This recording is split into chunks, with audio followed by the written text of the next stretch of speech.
సంబంధించిన ఒక పాలసీని జిహెచ్ఎంసీ పరిధిలో ఏదైతే నిన్ననే కొత్తగా ఒక పెద్ద మన కార్పొరేషన్ ఏర్పాటు చేసుకోవడం జరిగింది।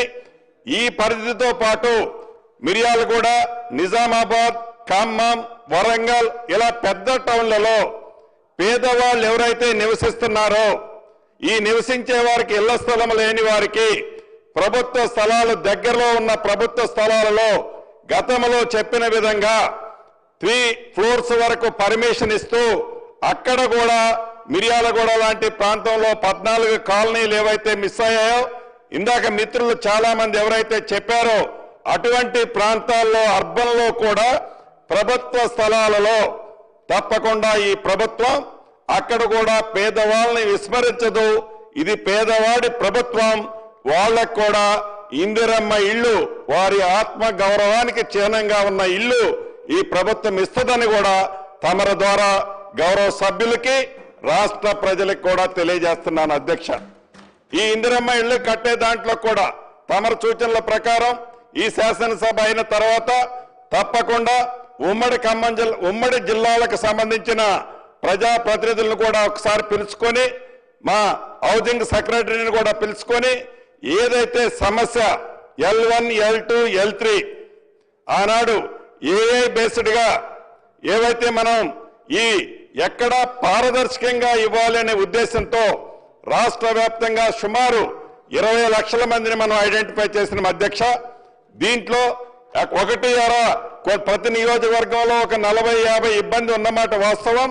రాబోయే కొద్ది రోజుల్లో మీ సూచనలతో వాటిని కూడా పరిష్కరించడం జరుగుద్దని కూడా ఈ సభలో గౌరవ సభ్యులందరికీ కూడా తెలియజేస్తున్నాను అధ్యక్ష।